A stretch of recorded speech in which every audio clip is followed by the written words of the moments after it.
আমরা জানি যে মীর জাফর তিনি পলাশী যুদ্ধে বিশ্বাসঘাতকতা করেন। আগে থেকেই ইংরেজদের সঙ্গে তার একটা ষড়যন্ত্রমূলক একটা চুক্তি ছিল। সেই অনুযায়ী সিরাজউদ্দৌলা মারা যাবার পর তাকে কিন্তু বাংলার পরবর্তী নবাব করা হয় এবং সেই হিসাবে মীর জাফর ছিলেন পরবর্তী নবাব সিরাজউদ্দৌলার পরবর্তীকালে। এবং একটা জিনিস মনে রাখতে হবে যে যা যা চুক্তি হয়েছিল ইংরেজদের সাথে, সেই চুক্তি অনুযায়ী তিনি ইংরেজদের সমস্ত কিছু প্রদান করেন। তাদের মধ্যে একটা বিষয় অবশ্যই আমাদের মনে রাখতে হবে, সেটা হচ্ছে তিনি দক্ষিণ চব্বিশ পরগনা নয় 24 পরগনার জমিদারি সত্ত্ব তিনি কিন্তু ইংরেজদের প্রদান করেন। কারণ আমরা জানি দক্ষিণ উত্তর সেটা অনেক পরে হয়, সেটা হচ্ছে 1986 সালে প্রথম পশ্চিমবঙ্গের জেলা হিসাবে কিন্তু 24 পরগনা ভাগ হয়েছিল।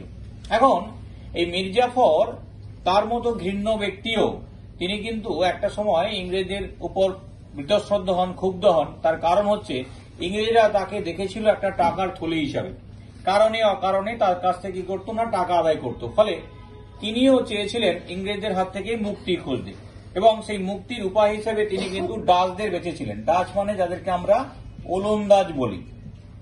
তখন হুগলি নদীর দুই তীরে ইংরেজদের সাথে বাণিজ্যের দখলকে কেন্দ্র করে ডাচদের সাথে ইংরেজদের একটা সমস্যা চলছিল এবং তারই ভিত্তিতে কিন্তু একটা যুদ্ধ হয় 1759 সালে, যেটাকে আমরা বলি বিদারার যুদ্ধ। মনে রাখবে, চুঁচুড়া এবং চন্দননগর বর্তমানে দুটো জায়গায় আমাদের পরিচিত। সেই দুটো জায়গার মাঝখানে বিদারা বলে একটি গ্রাম ছিল, সেখানে যুদ্ধ হয় বলে জায়গার নাম অনুযায়ী এটাকে আমরা বিদারার যুদ্ধ বলি। অর্থাৎ সেই যুদ্ধে মীর জাফরের স্বপ্ন ছিল যদি ডাচরা জেতে তাহলে তাদের মধ্য দিয়ে তিনি ইংরেজদের হাত থেকে মুক্তি পাবেন, কিন্তু আলটিমেটলি সেই যুদ্ধে ডাচদের পরাজয় ঘটে। ফলে মীর জাফরের যে স্বপ্ন সেটা কিন্তু ভঙ্গ হয়। এরপর বাংলার নতুন গভর্নর হিসেবে ভারতে চলে আসেন, তার নাম হচ্ছে ভ্যানসিটার্ট। এবং ভ্যানসিটার্ট ভারতে আসার পর তিনি মীর জাফরের জামাতা মীর কাসিমের সাথে একটি গোপন চুক্তি করেন, কারণ তাদের মনে হয়েছিল যে মীর জাফরের কাছ থেকে আর ইংরেজদের পাওয়ার কিছু নেই। ফলে মীর কাসিমের সাথে একটি গোপন চুক্তি হয় যে তাকেই নবাব করা হবে এবং বাকি যা যা শর্ত তার সঙ্গে ঠিক হয়।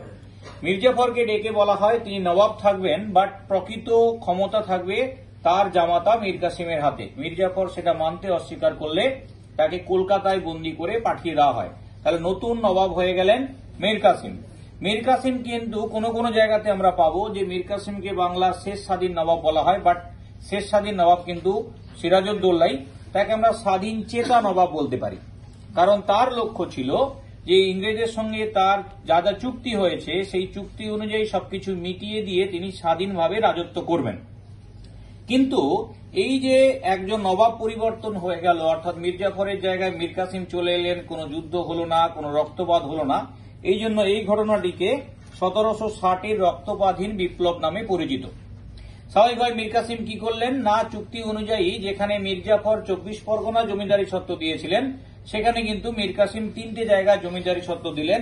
একটা হচ্ছে তোমার বর্ধমান, আরেকটা তোমার মেদিনীপুর এবং আরেকটা হচ্ছে চট্টগ্রাম।